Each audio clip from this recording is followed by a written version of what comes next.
Hi, friends. Okay. So here's the deal. Only 8 of you turned in your body paragraph A. That's not good.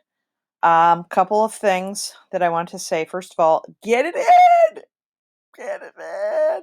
All right, it's not too late, but we only have 4 weeks left of school. So get it in because I need to be able to give you feedback. Now, for those of you who did get it in, thank you. And I wanted to talk about some common issues that came up. First of all, don't forget to capitalize proper nouns. So anybody's name, any nationalities, that all needs to be capitalized. Specific places, specific events, they all need to be capitalized. Um, Second of all, remember that you need to have direct quotes from your articles and your book in your body paragraphs. So I was looking for those. I'd say, I don't know, half of you had them in and half of you did not. So if you don't have them in, you're going to need to add them in.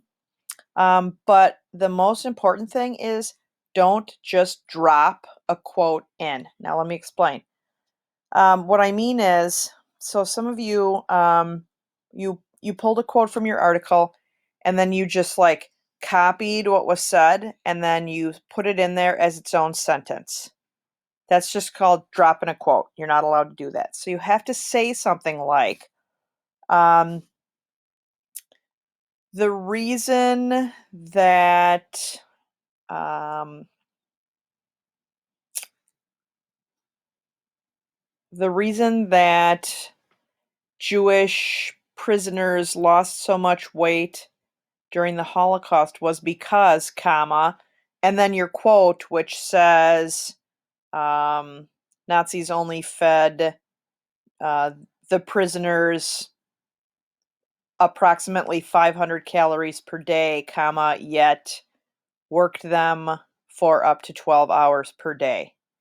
Now, that thing that came from the book I read or the article or whatever, that part goes in quotes. But the beginning, where I said, the reason why Jewish prisoners were so underweight in the Holocaust was that part's not in quotes. That's what I'm saying to introduce my quote. I'm actually taking my quote and dropping it in there as a sentence. You're not allowed to do that.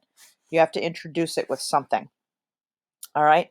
Um, so when you add your quotes, um, I need to see throughout your whole paper.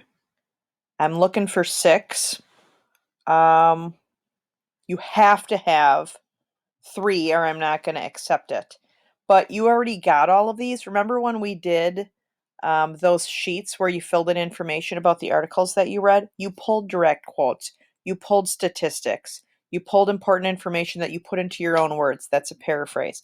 Anytime you use any of those, a statistic, a direct quote, or a paraphrase, which is something really important you learned from the article or book that you put in your own words, you have to cite that. Okay. So some of you used quotes, but you did not cite them. And what I mean by citing them is after, first of all, it's got to be in quotes unless you put it in your own words. But either way, you need to say, this isn't something that I knew before I did my research. Remember, this is a research paper. So you're reading, you're researching the information, and you gathered that information from your article, from your book, whatever it might be. Maybe some of you like had a movie or something that was directly related. Like some of you are reading about Titanic. So if you watched a documentary on the Titanic, you need to in parentheses after the quote or after the paraphrase, you put in the author's last name so that the reader knows where you got that information. You can't just be like, "Oh yeah, I knew that." And when you don't cite it, that's what you're saying is, "I knew that. This is my information." That's called plagiarism, and that'll get your butt kicked out of college and also get you an F in a class, in a whole class. You can fail a class for plagiarizing. So don't do that. All right. You have to, and it's okay if you use their words. You just have to say that was their words. You put it in parentheses, the author's last name, and if there's a page number, you use that. So if it's from your book, you need to use a page number.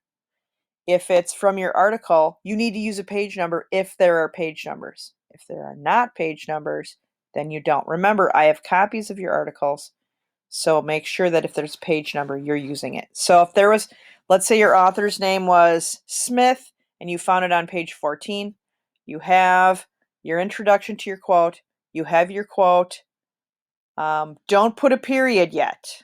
So the quote ends with quotation marks, space, then you put in parentheses the author's last name, space, page number, no comma in there, okay? So you have your parentheses on one side and the other side, and then the period goes after the second parenthesis. All right, that's called citing your source. All right, what else? Some people use the word you. You are not allowed to use you in any formal essays, especially a research paper. You are not allowed to address your reader. So if you said you or your, you're going to have to go back and reword that. All right. Now, there were some other specific things on there that I was very clear. I made a lot of feedback in there for you in red. And if there was a section that I wanted you to look at, like a whole section or whatever, I might have highlighted it. And then over on the right-hand margin, there's a place for me to put comments. So I'd put, like, if I highlighted it in blue, it would say like blue dash, and then I explained what was wrong with that section. Some of you repeated the same words over and over again. Some of you started sentences the same way. Eleazar said, blah, blah, blah, blah. Eleazar said, blah, blah, blah, blah. Eleazar wanted, blah, blah, blah, blah. Okay, you got to mix it up a little bit. All right, it's called sentence variety. Don't start it with the same word. Don't repeat the same phrases. Okay, friends? So you should already be moving on to B. And if you're panicking, don't panic, because really at this point, your stuff, body paragraph B, is due on Wednesday. Is that right? Yeah, I think it's on Wednesday night. And so if you didn't do A yet, you could do A and B and submit those together.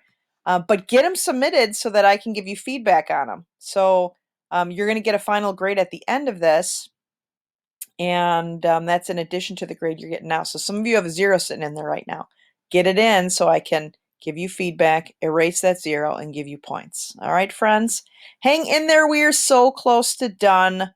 I miss you guys. I hope that you are doing well, and I hope to see you soon. If you need anything else, like if you have any questions about this paper, any questions about your grades, anything that you submitted that was after the submit date, I would not know about that unless you email me and let me know. But maybe you've got some issues, like, maybe your family could use something. All right. If I can help, I will, but you got to let me know. All right. Take care, friends. I'll talk to you soon. Bye.